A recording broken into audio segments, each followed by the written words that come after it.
Good morning, everyone. Today we're going to continue our discussion on machine learning, supervised learning for regression. We began with this last time, and we loaded these packages, QuantMode, TTR, Tidyverse, Lubridate.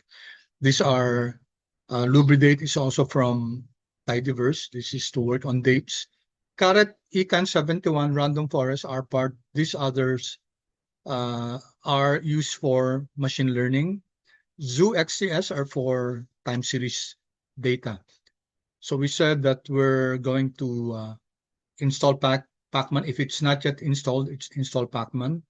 And then we're going to use the Pacman payload function, Pacman package. And then character is equal to packages here.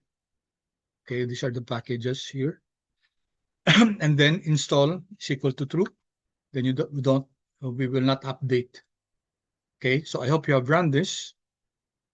And then what we did last time was to define our start date and end date. Okay, just in case you haven't run this class, okay, run nyo na lang. Okay, then we downloaded 3 assets, di ba? Ano yung assets na dinownload natin? First is USD, no? USD PHP exchange rate that can also be extracted from Yahoo Finance. So we created this object, this vector of which represents a ticker symbol of US dollar Philippine peso exchange rate. And then we made use of the get symbols function. Okay. And then here, try catch will allow us to get the error message class. If there's any error message, let's say missing values, for example. And then, so this will create the USD PHD object, USD PHD full. But what we need only is what we got is the closing price. You can get the adjusted price, AD. So okay lang yon, no? So we created another object, USD PHP, which consists of the closing price of this USD PHP full, which consists of OHLC, open, high, low, close, adjusted, and volume. Okay, so if you run this class, run this code chunk, okay, you can see that there's a message here. The message is what are the missing values of this data. Okay, then we did that for VIX, volatility index.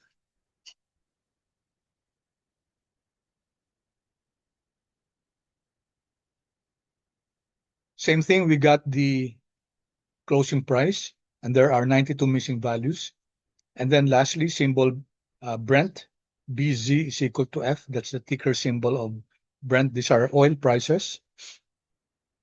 And there were only 2 missing values. Okay, so this is just once again to sum up all the missing values for the 3 data sets that we have. Same answer, 3, 92, and 2. Now, we viewed VIX last time. Let's just quickly do this. And you can see here the missing values. May mga NAs. Okay. May mga NAs siya. Tapos, sabi natin, we should deal with the missing values. And there are several ways to impute.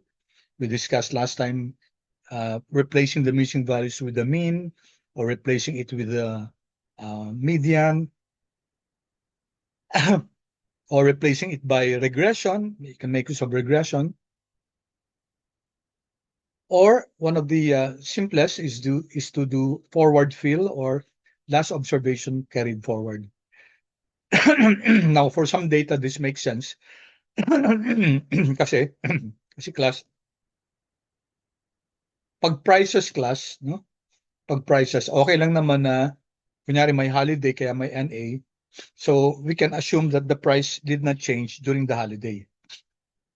Okay? But now, notice that we are already dealing with the missing values before we even get the returns. Kasi, class, may problema kung sa returns ka na mag-LOCF. Why is that, class? Kasi kung i-assume mo na yung returns yesterday will be carried forward, will be forward field, no? To today, it means class that the returns today is 0. Okay, kung pareho lang yung returns kahapon at saka yung ngayon, ibig sabihin wala nangyari sa returns, zero lang, no? Zero change.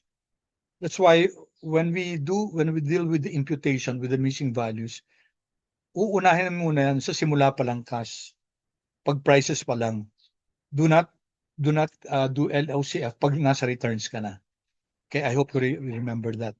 So we check kung ilan yung missing values ng LOCF class. LOCF and it's 0. What does this mean, class? Ang ibig sabihin ng LOCF is 0, yung missing values, wala nang missing values, di ba? So from 92 naging 2 siya. Now, kailan magkakaroon class ng LOCF na magkakaroon pa rin ng missing value? Okay, let me print ko si VIX, no?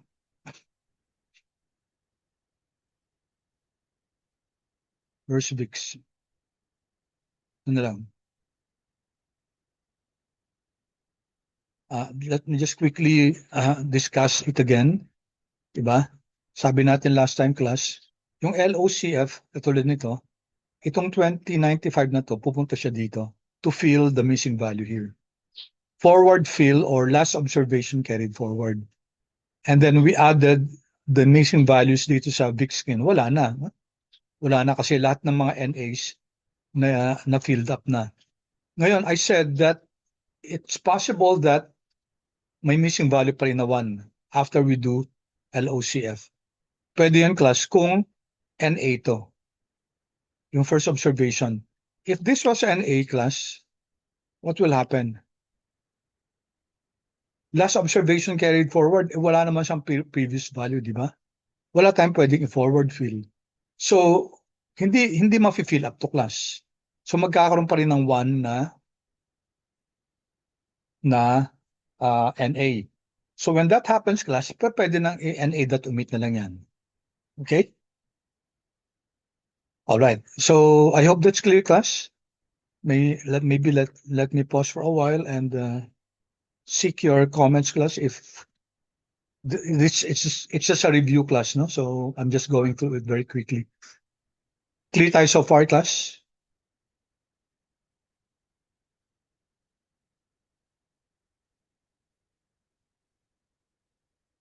Thank you.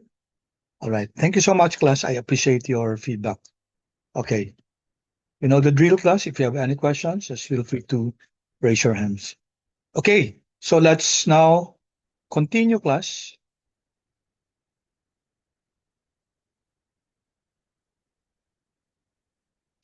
Okay. So yung LOCF natin na VIX, okay, no? Ibig sabihin, walang yung NA niya, hindi missing value. Okay, so last time what we did was to learn some SQL, no? SQL functions. Okay, yung merging. The first that we did was we made use of the merge function. Although meron yung tinatawag na left join, full join, okay, anti-join, right join from the dplyr package.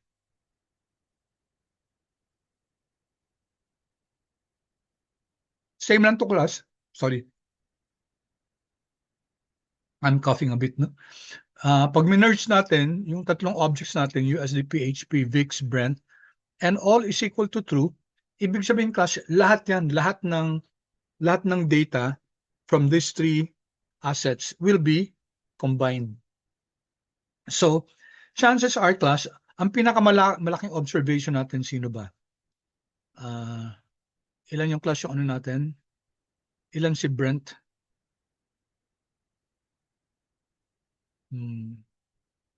Tingnan natin. Si Brent, ilan? Brent is 2516. Si VIX, 2607. Tapos si USD PHP, 2609. Yan. Okay? 2609 si USD PHP, 2607 si VIX, at saka 25 nakalimutan ko kagad. 25 16 si Brent. Okay, so which means class that if we're going to combine all of them, okay, the lowest that we can possibly get is 2609. Okay? What do I mean by that, class? Pag we-merge natin lahat, ang minimum na pwede 2609. It can be more, can be high. Why? Why, class? Yung pinakamalaking ano natin si USD PHP. So let's assume na yung data ni USD PHP, lahat ng data ni VIX at saka lahat ng data ni Brent, class, lahat ng mga dates nila, meron kay USD PHP. So therefore, ang magpe-prevail, class, yung data ni USD PHP. Now, can it be less, class? No. It cannot be less, class, kasi all to eh. Diba ang code natin, merge all. All is equal to true. So dapat lahat ng dates kasama. Now, can it be more? Yes, class, it can be more. Why? Kasi, paano yung mga dates kay VIX na wala naman kay USD PHP?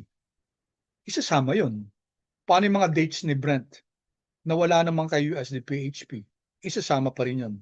So, possibly, 2609 yung konting ano natin, konting observations dito sa merge natin, or it can be more. Okay, and we showed last time, class, that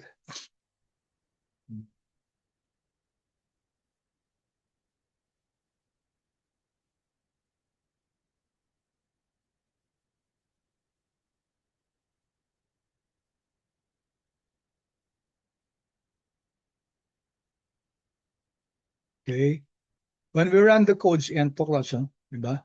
Ito yung merged union. No? This is the same as a dplyr full join ang tawag dyan, class. Full join. Lahat, ang basis natin kasi mga dates, no? Lahat ng mga dates ng belonging to the three assets class will be included. So when we run this last time, and class 2915, 2915 yung observation. So it's more than 2609 ni USD PHP, which means that may mga dates kay VIX, may mga dates kay Brent na wala kay USD PHP. So we have to include that.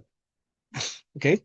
And ito yung sinasabi natin kanina, yung retention out of the total total merge, which is 2915, 2214 lang yung itinanong yung class to. Yung pangalawa dito, okay,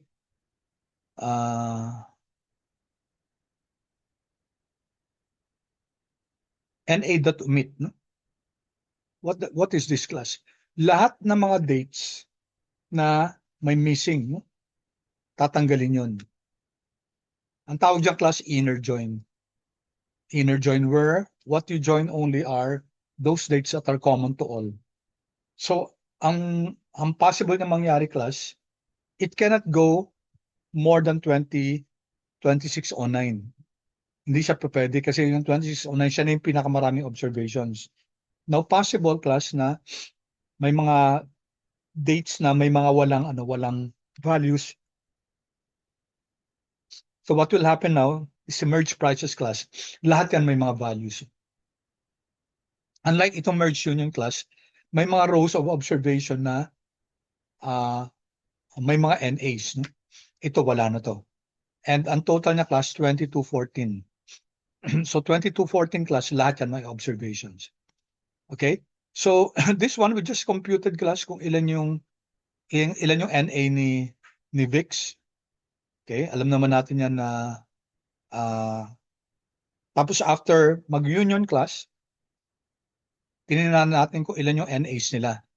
So si USD PHP may 309, si VIX 400, si Brent 401. Okay? So I'll not anymore run this, class, kasi parang ano lang to, parang side discussion natin ng SQL, no? Structured Query Language. And we ran this last time. So I want to go here, class. Dito na tayo, no? Here.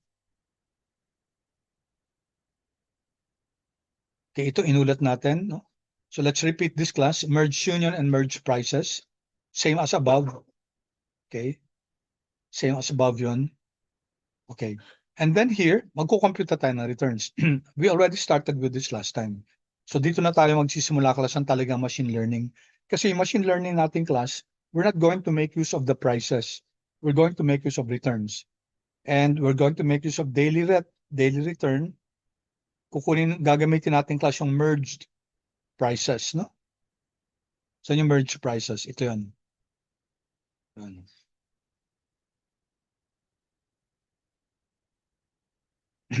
Okay. One last check class, Control Alt I. Kunin natin class yung ano. Let's just copy this. Sum is NA. Layo. Here. Just to check, double check, Control C. Kasi ang ginagamit natin class yung merge prices, no? Okay. Here, Control V. We're going to base it on merge prices.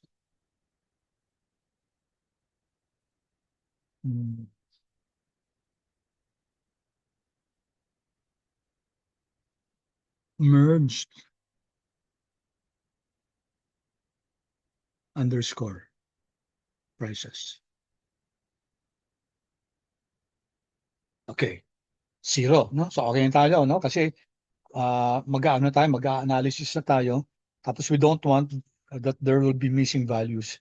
So yung USD PHP natin, yung VIX natin, at saka yung Brent natin, okay na tayo. We don't have any missing values. No? I-print lang natin merge prices. This is what we're going to use. There you go. No? USD PHP, VIX, tsaka si Brent. Now, as I said, we don't use the raw prices kasi hindi natin mako-compare yung mga data na yan. What we need to use are the returns kasi ang returns class naka-scale siya and the returns can be compared. All right, so what did we do last time, class?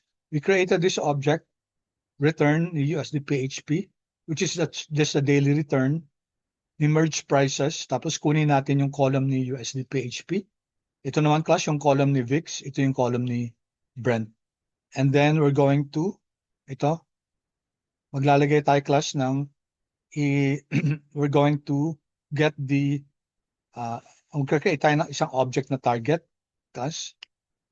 Tapos, ilalag natin, class, si USD PHP ret ng 1. Okay, K is equal to 1.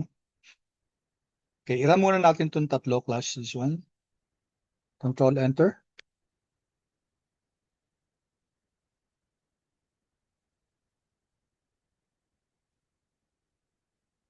Print ko lang yung USD PHP ret here.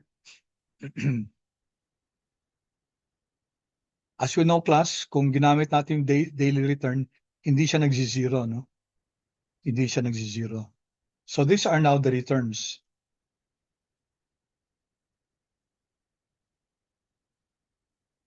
And there should be also 2214 observations kasi 2214 yung ano natin, yung merge prices. And sabi natin, class, pag nag-log K is equal to 1 tayo, ano mangyayari? So let's take a look at this here. Let's create this object called target. So log siya, XTS, log siya ni USD PHP ret, and then K is equal to -1. So what happens, class, pag K is equal to -1 ka? Target.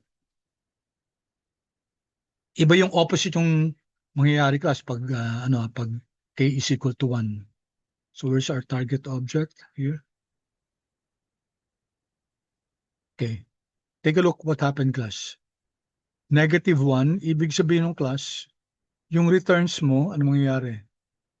Ayan, tinayo. -1, ano siya, bababa, no?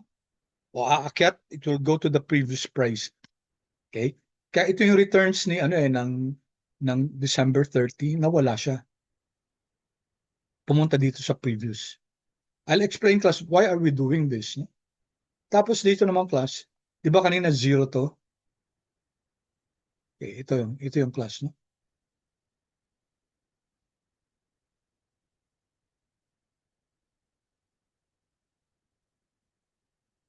Hindi nag-NAC daily return, no? Dinagyan pa rin yun ng value ng 0. Notice ito na wala, class, kasi ito, move backward natin.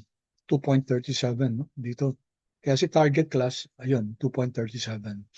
Okay, I'll explain later class bakit natin minumove back, no? Bakit natin minumove back. All right, so we have that target object. Okay, so what do we do now, class? Okay, end row ni target. Okay, 2214 pa rin, no? Although meron siyang missing value dun sa first sa first line. Ito class, ito naman, I don't know if I illustrated this to you in the other section I did. What happens if k is equal to 1 ang ginamit natin? Baliktad naman siya class. Magmo-move forward siya. Tingnan natin to ha. I suggest if ito class yun niyo, no? Yung 0, 0 dito, nag-move forward dito. Okay? Tapos ito naman,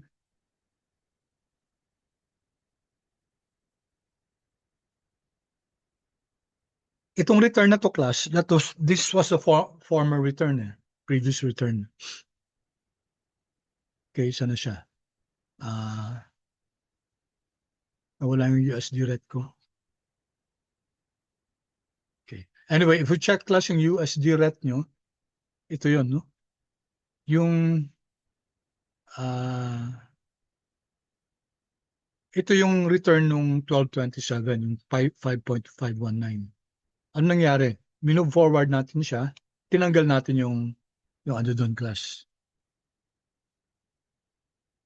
Okay? So parang forward natin siya. Yung isa naman class, yung k is equal to 1, kinuha natin lag na yung prior value. Okay, so let's continue with this. And then, asa na siya? Apple yan.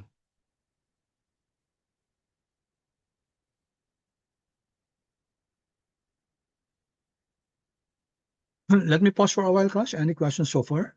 I hope you're able to catch, class, or understand the discussion. Are we clear so far? Any questions? Any clarifications? Okay.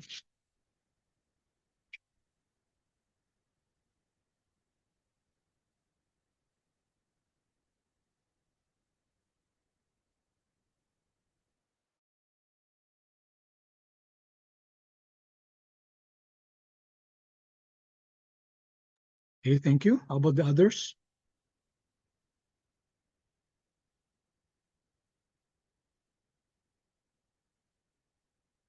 One, two, three, four students. Five, thank you. Okay, I hope you are able to follow class and you know the drill. If you're not able to follow, please be sure to just ask me para na-explain natin. Okay, so dun tayo sa, let's go back here now. Where are we?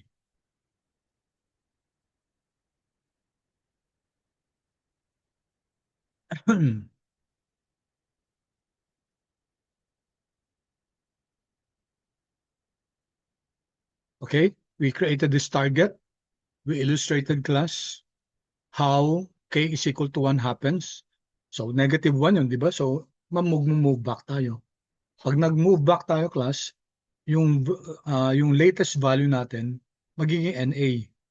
Kasi yung value na yun pupunta sa t minus 1. Yung value ni t minus 1 pupunta sa t minus 2, etc. Okay? Now, I just want to explain this class. It will create the next date target. Okay, so sabi ko mamaya explain ko kung ano yung gagawin natin sa regression. No? It shifts the log returns one step forward so that each row's predictors at time t line up with the return at time t plus 1. Okay, it shifts the log return series one step forward so that each row's predictors at time t line up with the returns at time t plus 1. So mamaya sa regression papakita ko class. No?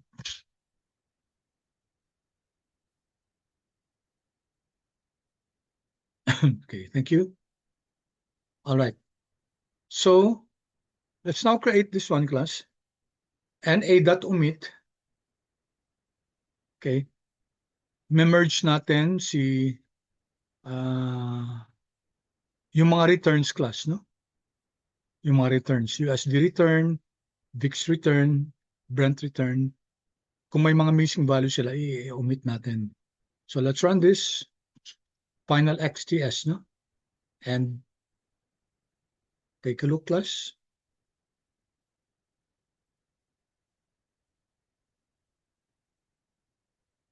Final XTS.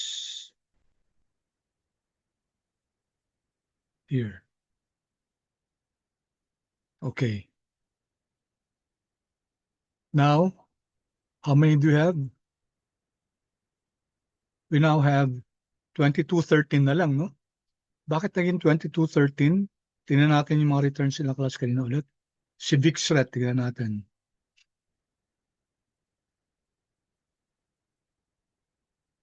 VixRet is 2214. Okay. 2214 siya. Hindi naman rin-reflect to as missing value. Tingnan natin si USD-PHP. RET. 2214. Okay. May zero kasi dun sa simula. And also si Brent. Brent RET. All of them have 2214.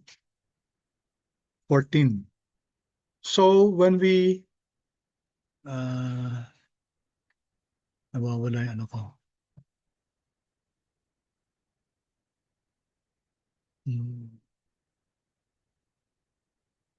Close ko lang muna to ha.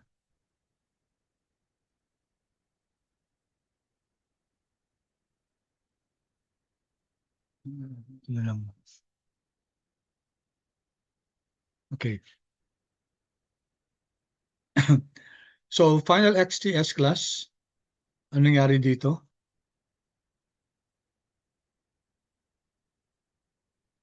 NA.omit. If there are any missing value class, i-omit niya. So let's run this. And sabay-sabay na natin. Okay. So ilan yung NA ngayon sa final XTS? Wala ng NA. Tapos 2213 class yung ano, yung number of observations.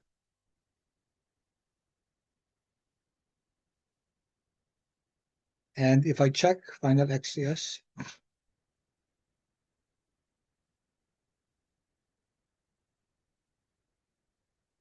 $22.13, and there are no NAs here.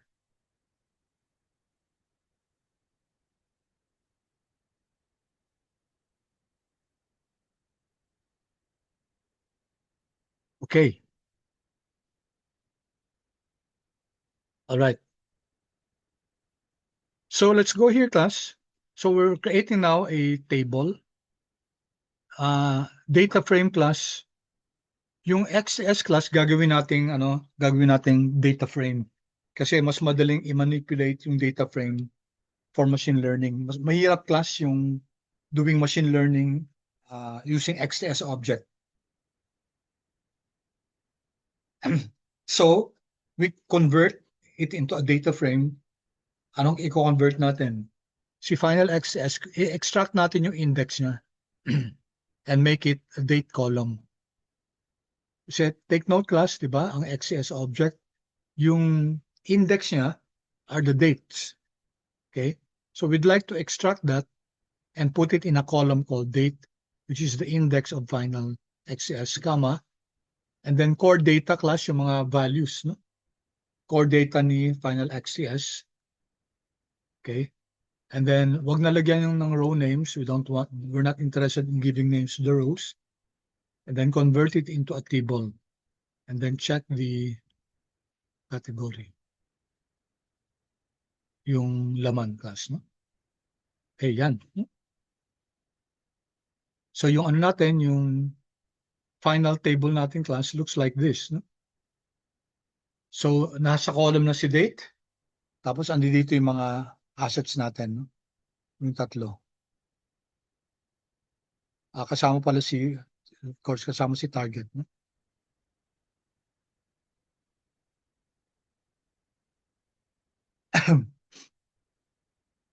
Okay. Pause for a while, class. Any questions? Pakisabi nga, class, kung clear tayo so far.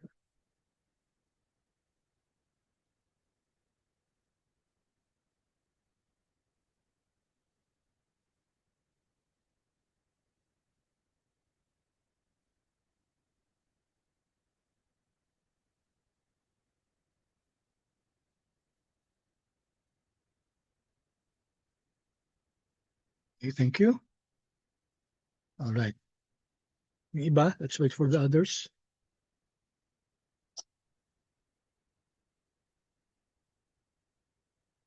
Okay. Thank you, class.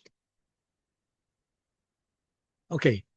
So, nakreita natin to class yung yung final table. Okay. Now we go to feature engineering. In machine learning class, yung features are your predictors, are your independent variables. Pag sinabing features, sila yung mga, if you're done with the regression in your previous subject, sila yung mga independent variables. Sila yung mga variables na ginagamit to explain your dependent variable. So when we say class feature engineering, we're going to create our independent variables. Okay, so siguro first time yung narinig yung term na we're going to create the independent variables kasi usually ang ginawa niyo dati sa FinArts nyo, binigyan ko ng data. Tapos ando dun yung independent variable given na yun. Ito class i-create natin. We're going to create the independent variables. Okay? So we call this feature engineering. So what is this topic all about, class? So dito sabi natin magre-create tayo, no? We're going to create features which will be used as predictors. Sa manggagaling yun? Sa returns at sa prices. Okay? So, saan ba nasan yung prices natin? Nasa merge prices. So, gagamitin natin yun. We have the data merge prices. We're going to use that. Tapos, meron din tayong returns, di ba? Ang returns natin, nasa andito sa final table. Okay, tama ba? Control Enter. Ayan, no? USD, PHP, RET, VIX, at saka Brent RET. Okay. Andiyan yung mga returns natin. Log returns. Okay. So, let's just quickly go through this class. Simple and standard functions from the TTR package will be used. So, gagamit tayo ng, kunyari, simple moving average, exponential moving average, relative strength index, okay, Bollinger Bands. These are examples of technical trading metrics, okay, for analysts to determine kung ano yung magiging position niya. Kung if they bought a stock, ano ba yun, i-liquidate na, ibebenta na, no? Okay, we're going to use TTR. Tapos ito mga technical indicators class, no? Ito sinabi, no? Meron tayong different indicators.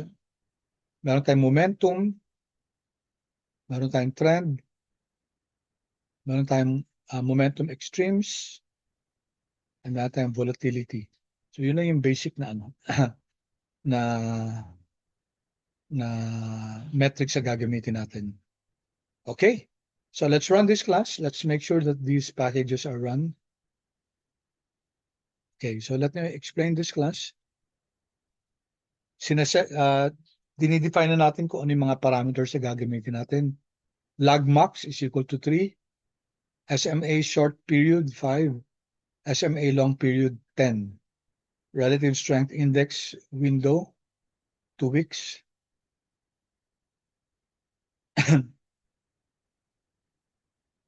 Okay, 2 weeks siya, no? 14. Volatility window 10 days.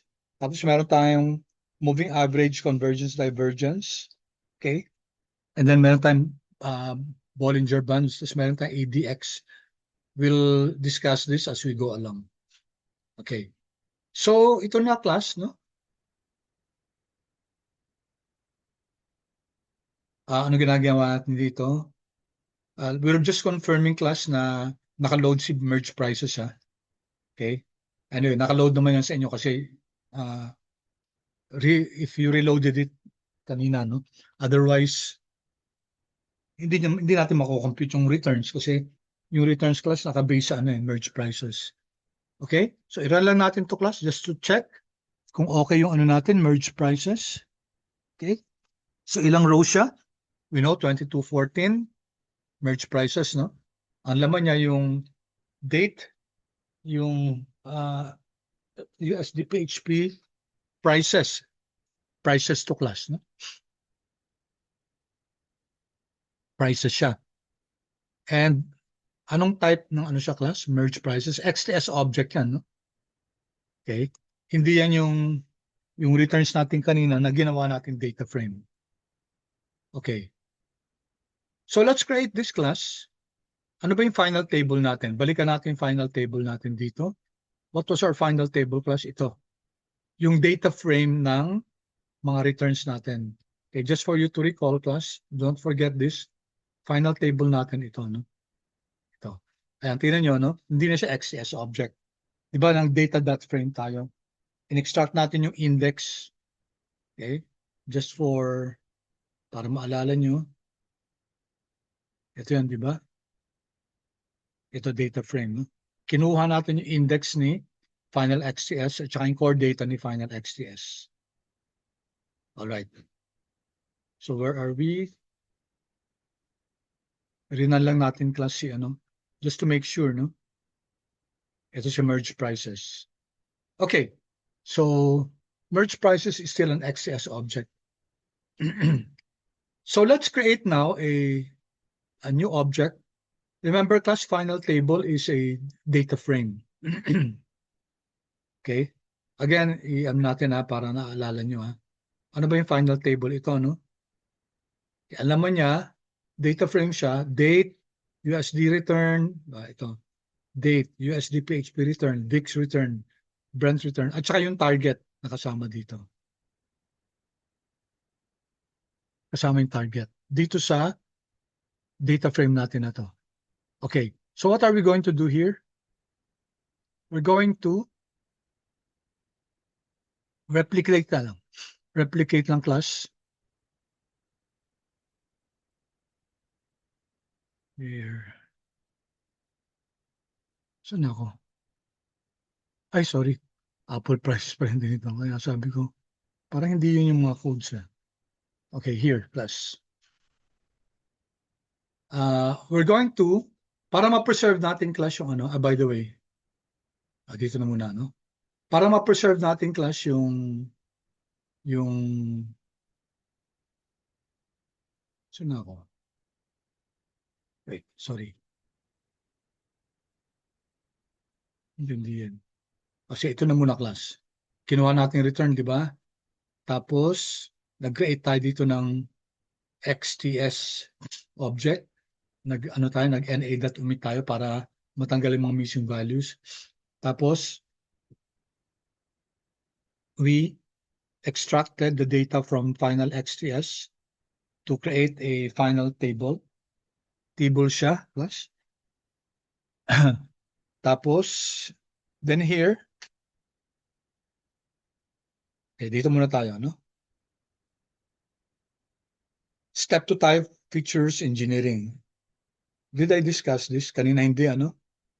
Hindi. So, may ano lang dito, class, may mga brief I'm not going to go through this line by line.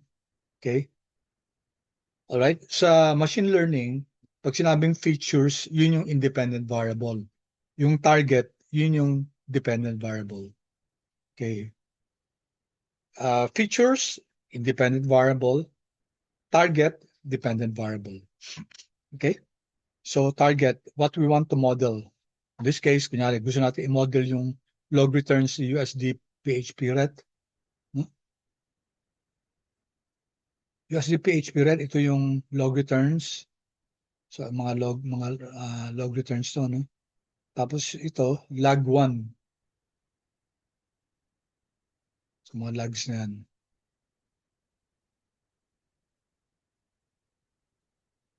Okay?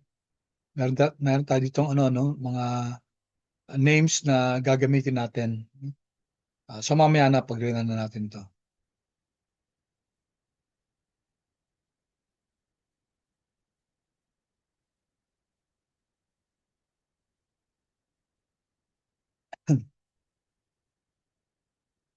Okay. So mag-sanity check muna tayo. Naranan natin to class, yung ano natin, definition natin. Class, naranan natin to, no? Sorry, medyo yung focus ko class ano sa CAF eh. Okay.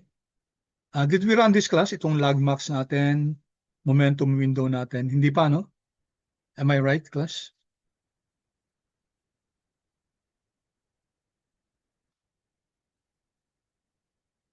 Yes or no, please?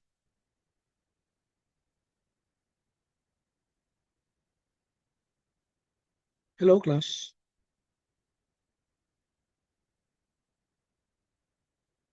Not yet pa po ata. Not yet. Sige. Okay, I leave you class to to to look at the definition here, no? Kunyari ito, no? US PHP ret lag 1. Okay, lag 1 lang naman 'yan, tapos ito ret SD10, ito yung symbol na gagamitin natin for rolling standard deviation. Ret SMA5, this is your simple moving average 5 days. Ret SMA10 is your simple moving average 10 days.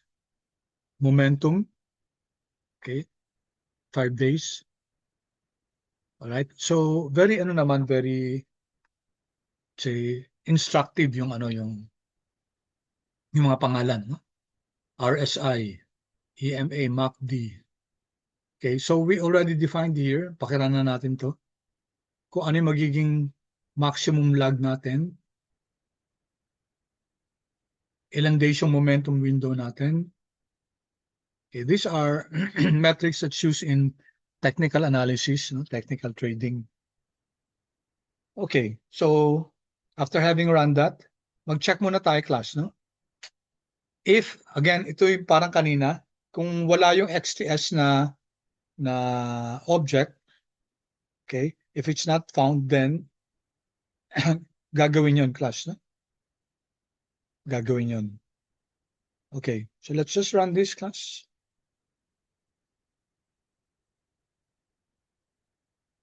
Okay, nag-run siya, no? Ibig sabihin, yung final XTS object is existing. Okay, tingnan natin final XTS object kasi kailangan natin yung class. Final XTS object here. Ayan, diba? So it's an XTS object, andito yung date, andito yung USD PHP return, VIX return, Brent return, and then your target.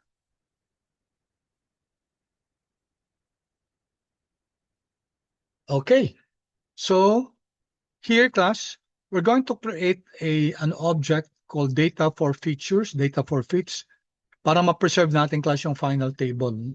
Remember, final table, class, is a data frame consisting of date, di ba? Tapos yung USD PHP ret, VIX ret, Brent ret, at saka yung target. Yun ang laman ni final table. So, kasi i-manipulate natin, no?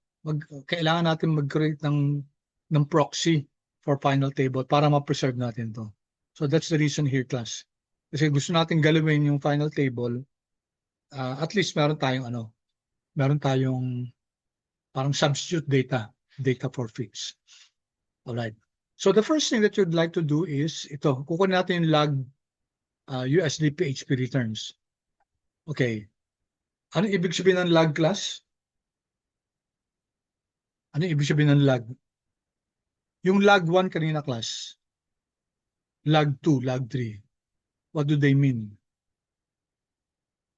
Okay? So dinefine ko dito, class, pag sinabing log returns, class, these are the returns from the previous 1 to 3 days for USD PHP. Log returns capture short-term momentum or autocorrelation in FX markets. No? Okay? So how will it work? Kasi, class, gagawin natin, ipipredict natin yung price tomorrow return, yung tomorrow, no? Log 1 is yesterday's return. Log 2 is day before yesterday. Okay? Explain ko lang, no? Okay. So,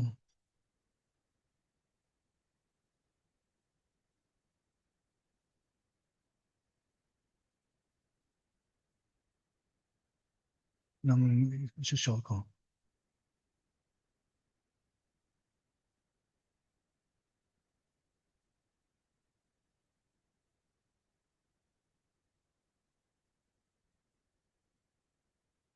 Hindi. Ganito na muna, class. I-run na muna natin to, no? Before we explain. Kasi dapat magandang makita yung data pag ma-explain pag andun yung data. Okay. Take a look at this, class, no? For k in 1 up to log max. Ano yung log max natin? Take a look at this.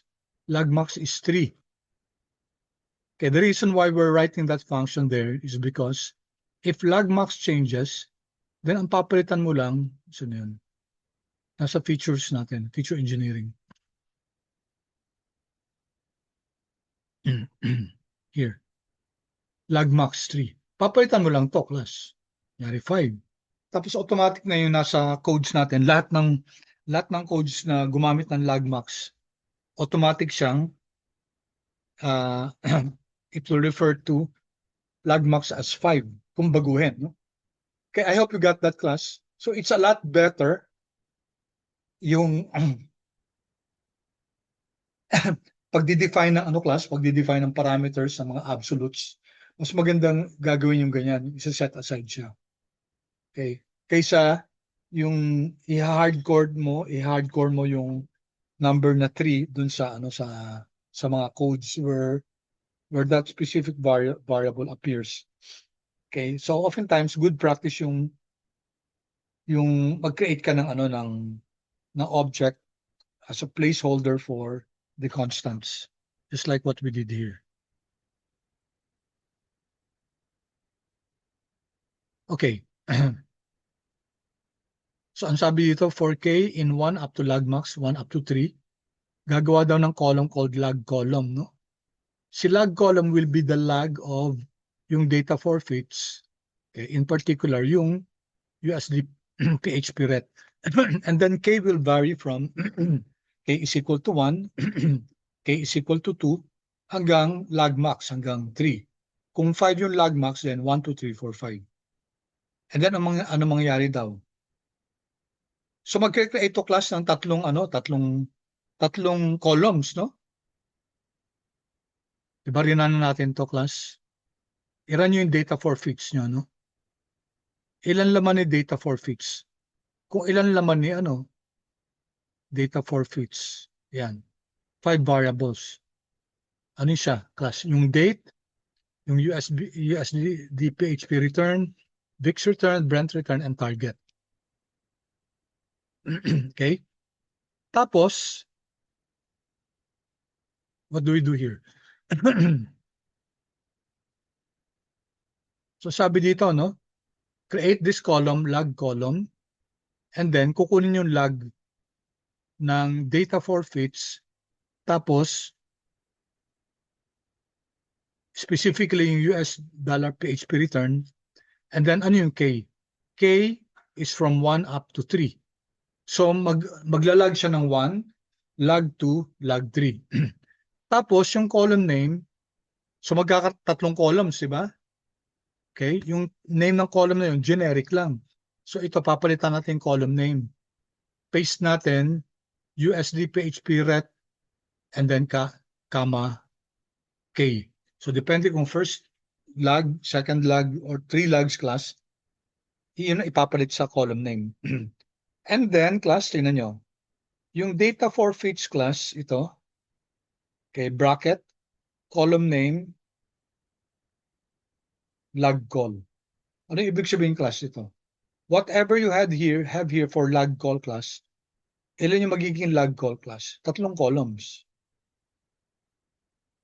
So isasama yung class sa data forfeits. Okay, yung 3 columns yun, isasama siya dito. Okay, yun, log call.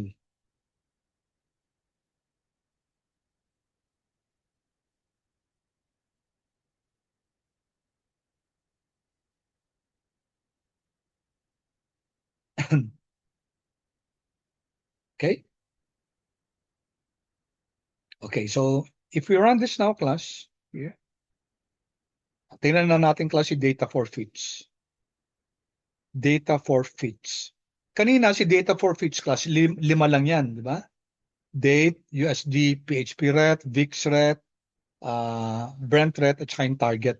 Ngayon class, saan na siya? Data forfeits. Oh, yung 5 class naging 8 na. Tingnan natin class. So you'll understand now here. Yun. Okay, tingnan nyo class. There you go. Ito yung date, return, VIX return, Brent return, tapos ito yung target. Now, di ba, mag-ilalag natin log 1. Okay? Log 1 class, ibig sabihin, anong mangyayari nito class? Yung value nito class, pupunta dito sa log 1. Pag log 2 class, ito, it will go, magdadalawang ano siya, 1, 2. Saka siya pupunta dito. Tapos ito naman, 3. 1, 2, 3. Log 1, punta dito. Log 2, 2. Log 3, 3. Okay, so what happened here is that, tingnan nyo to class, no? So dito, ito yung ano natin, USD PHP-RET. So what happened here class sa log 1? Yung 7 class, pumunta na dito. Diba?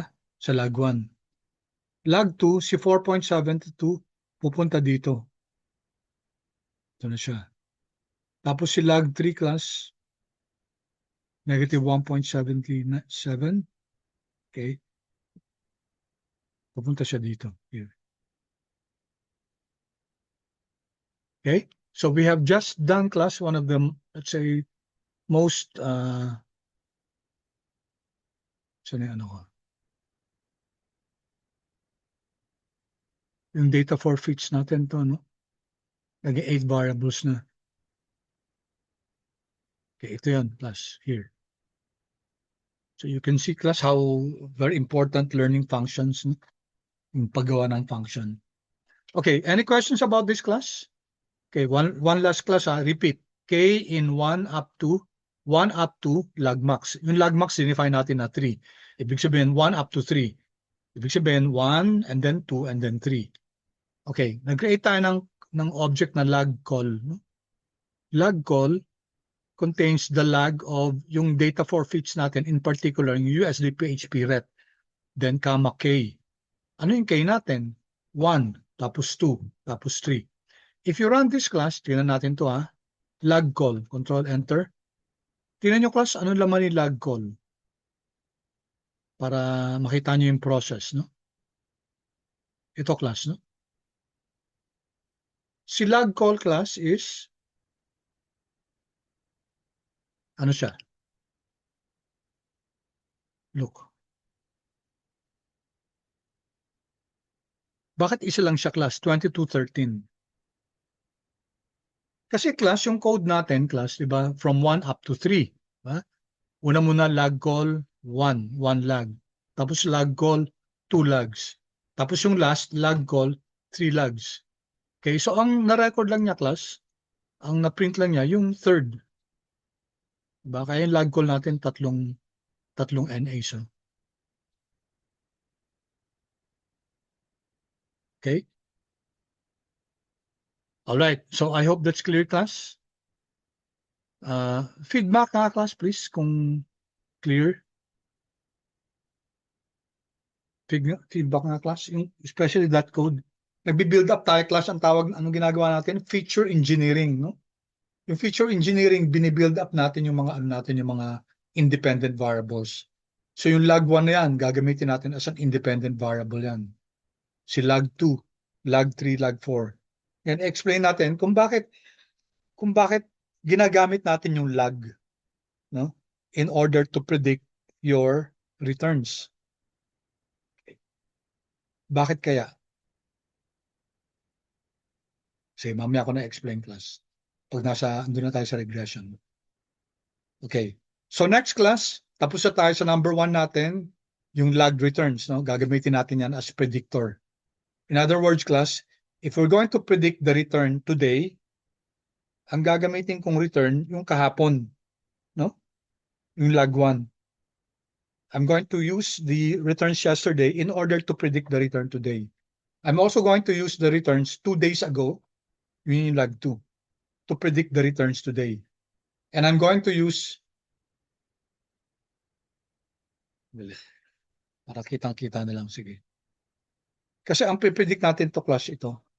We're going to predict this one. Asan na yung, ayan. Balik ako dito ha. We're going to predict class yung data, yung USD PHP ret. Ito. I-predict natin to. So ang gagamitin natin class, pag i-predict natin, of course, tatanggalin natin lahat ng mga NAs. For example, this one.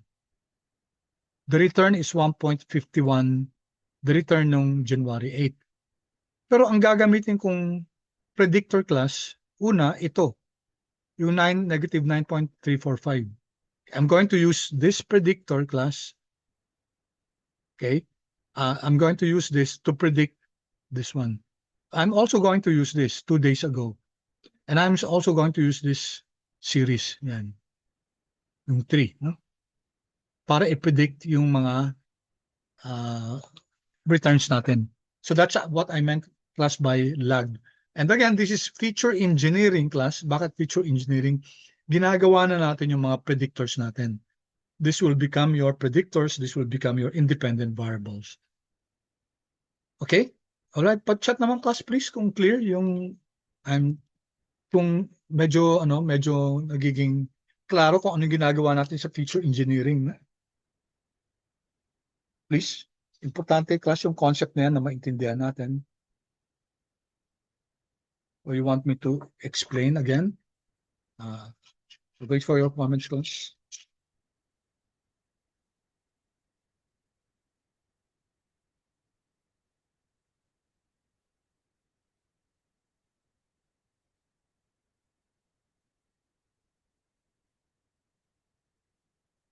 Class, comment, please.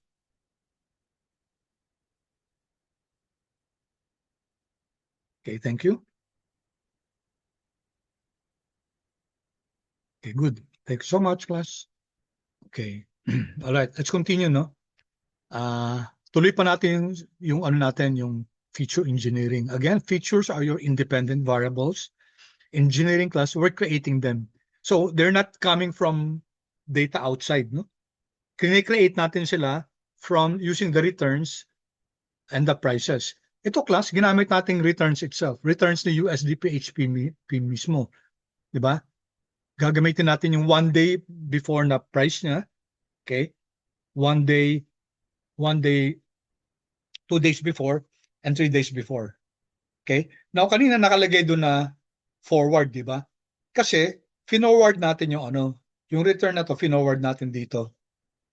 So, itong data na to, gagamitin natin class. Itong data na to, this one, of course, excluding the NA, gagamitin natin yan to predict itong USD na to. Ito. Okay, let me just be clear with that. Para klaro? Okay. Itong lag 1 na to class, itong data na to. We're going to use this in order to predict itong USD PHP natin ito. Notice, syempre, in-skip ko class yung kasi NA to eh. So, mawawala mamaya to. So, you're using this one, you're using this data in order to predict this data. Okay, saan nagaling to class? Nag-forward tayo. Forward natin yung returns kahapon. Forward natin dito. Ito naman class, ganun din dito. No? We're going to use this data in order to predict this data. Siyempre hanggang dito na lang yan. No? So, mangyayari mo niya class, tatanggalin natin lang lahat ng mga NA. So, kunyari, ito lang yung mga NAs. No? So, tanggal lahat ng mga yan. No? Yung may mga NAs, tatanggalin natin lahat yan. Kasama dito, kasama dito. Okay? So, itong row na to, yung 2015 January 6, matatanggal yan. Kasi dapat walang NA. So, what happens now? This is an independent variable. Ano siya? Lag 1 to. Lag 1 class. Ibig sabihin, yung returns yesterday to. Ito naman, lag 2. 2 days ago returns. Ito naman, lag 3 days ago return. Okay, so we're using the returns mismo ng pinipredict natin si USD PHP. We're using, ang tawag dyan class, diba, autoregressive yan. I don't know if you're done with time series. Autoregressive. We're regressing, we're modeling our time series based on its past value. Okay, so sa time series analysis may ARIMA. Okay. Ito yun, no? Okay, so let's continue our feature engineering. Ano yung susunod class? Sa code natin, tingnan natin. SMA tayo. Here. Ayan. SMA, simple moving average. These are called trend indicators. Kasi pinapakita nila kung saan yung direction ng ng asset natin. So dalawa yung gagamitin natin dito. SMA short is 5 days and then SMA long is 10 days. Paano kinukuha yung class? Mamaya gawin natin, ha. Why is this chosen? Si SMA class, ini-smooth out niya yung galaw ng prices. Okay? Kaya kung titingnan yung class, if you have a longer SMA, let's say SMA 30, yung iba nga, minsan gumagawa ng SMA 90, no? Ibig sabihin ng class, i-average mo, yung 5 mo na, SMA 5. Kukunin mo yung past 5 values, kukunin mo yung average niya, yun ang ipapalit mo sa kay value number 5. Simple moving average. Simple lang yung concept. No? SMA 5, get the first 5 the past 5 observations kasama yung ngayon. So, bali 4 days ago, 3 days ago, 2 days ago, 1 day ago, plus yung ngayon. I-add mo siya, kunin mo yung average. Yun ang ipapalit mo sa ngayon value, sa value ngayon. So, that's called your SMA. SMA 5, tapos meron tayo SMA long dito, in this case, 10. Hindi naman talaga long to kasi minsan maabot ng 90 nga eh. And you notice when you plot an SMA data class, yung plot niyan very smooth. No? Unlike kung nag-aano ka ng returns, medyo may mga spikes, no? Ang SMA class, it smoothens it out. Kaya, so anong gamit niya? Pag ini-smooth out niya class yung data mo, then makikita mo kung ano yung trend talaga. Kaya nga sabi natin dito, it's a trend indicator. Kasi tinatanggal yung mga noise, yan, no, class. SMA smooth out the daily noise in prices to identify underlying trends. So pataas ba siya? Pababa ba yung asset natin? Okay? So saan siya ginagamit? Ito, tinan nyo, class. Ito, nagbigay na ako sa inyo. In foreign currency prediction, SMAs help detect if the returns is an uptrend. Okay? So kapag yung class, pag plinat nyo, no? Kapag yung price mas mataas kaysa sa SMA, okay? Ibig sabihin, uptrend yun. Kapag naman class, si price is less than SMA, then we can predict that downtrend yung yung price in this case. Okay? So how it works, tingnan nyo, class. If the current price is above the SMAs, so ganito yan, quickly lang. So may plot ka, let's say ito yung SMA natin, smooth, no? Tapos ito yung actual prices natin. Kunyari, andito yung price, actual price. So ito yung SMA mo, no?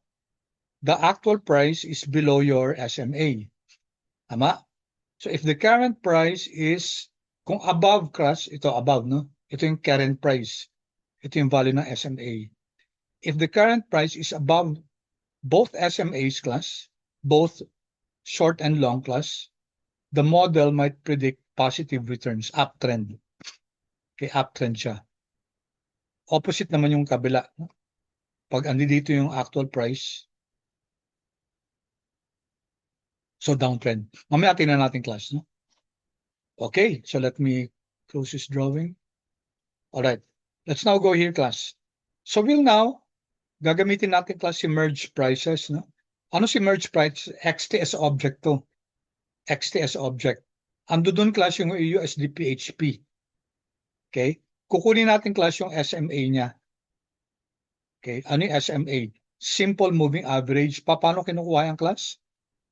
Kunyari, kailangan i-identify mo yung N. Ang N natin class, SMA short is equal to 5. Okay? So mas maganda lang class kung ginagawa natin ng representative variable yung yung mga data, yung mga details natin, yung absolutes. Kasi kung gusto mong kung gusto mong gawing 8 days naman kunyari, 'di ba? Ito nakalink kasi dun sa name sa taas, SMA short is equal to 5. Di magbabago na ito pag rinan mo. So isa lang yung papalitan mo, yung reference mo. And then you can run all the codes already. Okay? So ito class, we're creating this SMA short XTS. Okay, so this is from the TTR package. The function is SMA, simple moving average. Anong gagamitin natin? Si merge prices class. Okay, I hope you recall merge prices. XTS object yan. Okay, anong laman? USD PHP, VIX, at saka yung prices nila. So kukunin natin class. Take note class, ang kukunin na average yung prices. Okay, yan, merge prices ni USD PHP and then ilan class N. N is equal to SMA short, yung 5 yan. Ito naman yung long. Okay? Sige, kunin natin to class. Run natin. Oops, ano nangyari?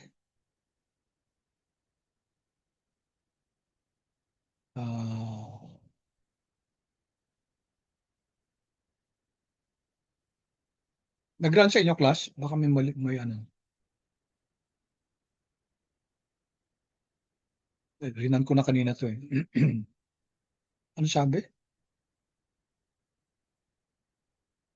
Incomplete expression, SMA short, 1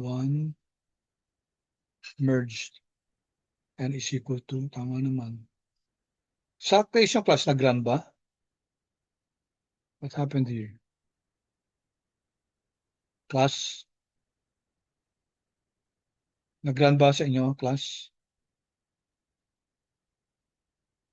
Parad ko ulit to. Merge prices. Merge prices. Ay, okay. Hindi ko na-run to. Okay. Kanina, hindi ko na-run yung merge prices. Okay. All right. So I hope you were able to run it, class. Tingnan natin, class, no? Tingnan natin si SMA short XTS. SMA short XTS. So ano siya, class? SMA short XTS yan. Or SMA, and ito mong short muna. Okay. What do you notice, class?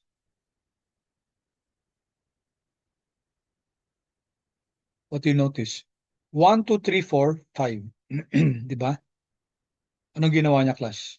Kinuha niya yung first 5 observations. Kasama yung ngayon, in-average niya, class, and then pinalitan niya yung value. Yan. Kaya ang tawag sa kanya, class, simple moving average. Tapos nagmo-move siya. Kasi yung susunod nito, class, yung next 5. Okay? Tingnan natin ha. Sana merge prices ito, class. Di ba ito yung ano natin? Kunin muna natin, class, first 5.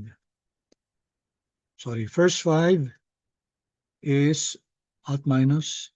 This is your merge prices. Oops. Balik ko na to. First 5 lang. First 5. Okay. This is from merge prices. Merge prices. And then si dollar lang, no? Si ano lang, si USD PHP. And then kunin lang natin yung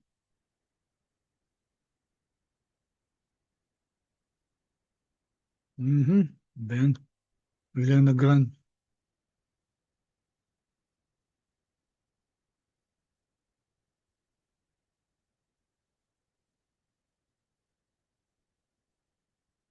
One to 5.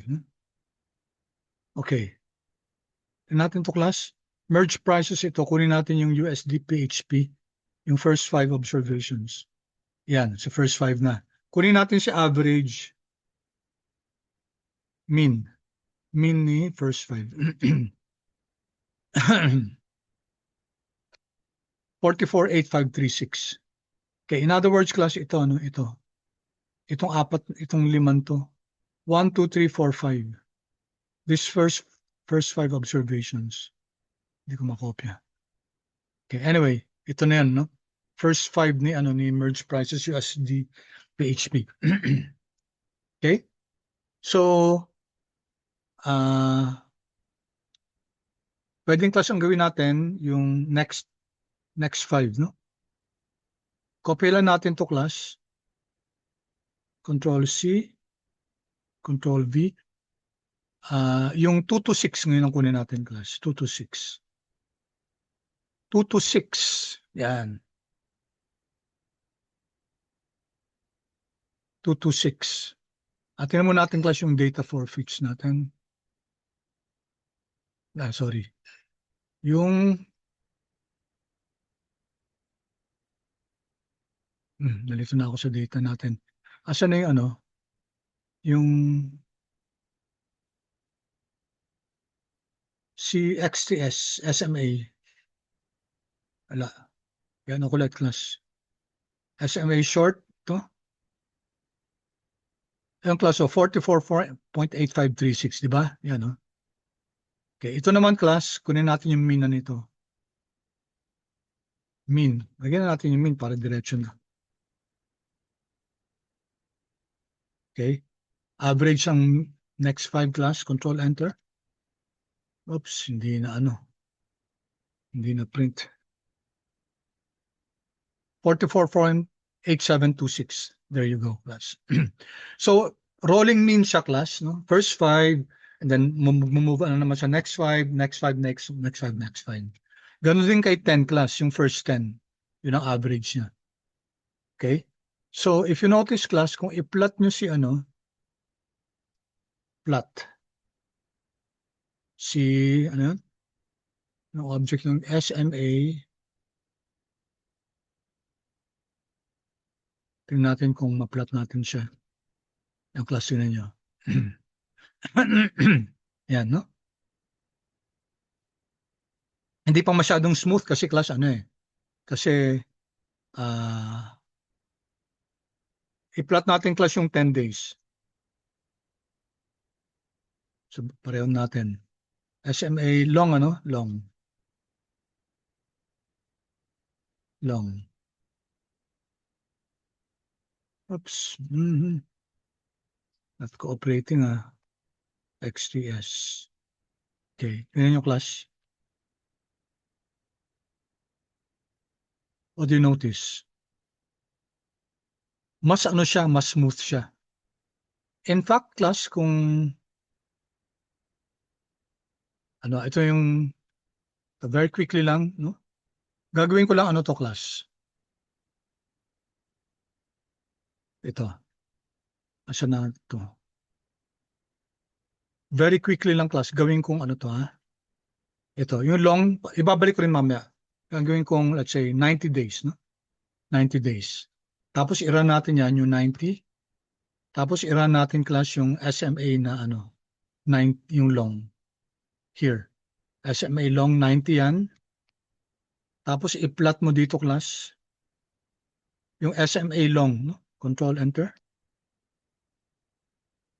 Saan yan? Plot. Mali. Saan yung plot? Yan. Okay, tinan yung class, no? Diba?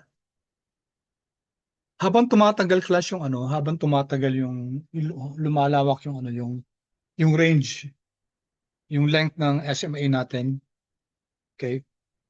Mas nagiging smooth siya. You can just imagine pag Kaya mas nakikita mo, class, kung yung trend ba. Tulad at this portion, di ba? Pataas siya, dito pababa. Mas nakikita mo siya kasi, class, pag longer yung length ng natin, ng data natin, class, sa whether it's a simple moving average or exponential moving average, what happens is that yung data natin class nagiging smooth out. Okay, ibalik ko na control Z. Saan na yun natin? Sa pa control Z. Ay, balik ko na ito class sa 10. Okay, run ko ulit. Then, balik na tayo dito class. I-run ko ulit to para ibalik yung SMA na 10. Okay. Now, ito pinakita ko lang class that there's another way to do this. No? Ito, we use the zoo package and it's called rollmin. Rollmin class. No? So rollmin short XTS and rollmin long XTS. Rolling min using the merge prices USD and then K is equal to ayan, yung short. Align is equal to right and fill is equal to NA. Ibig sabihin, fill is equal to NA. Huwag lalagyan yung mga mamimissing value. Okay, if you run that class, run nyo na lang, tapos i-compare nyo dun sa SMA short XTS, you'll see that they're the same. So I just provided you with that so that you're familiar na merong, ay, time na pala, sorry. Ito na lang class, sorry, time na pala. Ito class, anong gagawin natin dito? Ipapasok natin sa data for features si short at saka si long. Run natin to. Okay. And then take a look at data for fits. Ito. Ayan. Nadagdagan na natin class, no? Now we're building up our features. Yung features natin, yung mga independent variables natin na gagamitin natin later for modeling our response variable, which is yung log returns, yung USD PHP returns. Alright? So, kita nyo, no? Meron tayong log 1, log 2, log 3, SMA short, SMA long, no? Magre-regression tayo.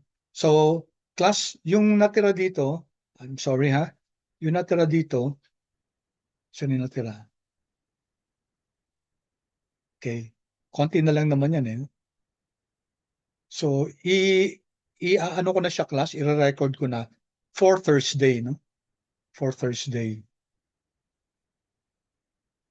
Yan.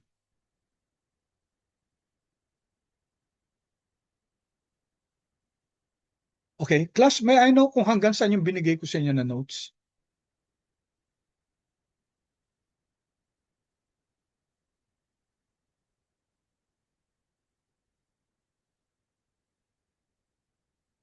May I know class, is it up to this one, yung feedback naman please class? Hanggang saan class yung last line natin?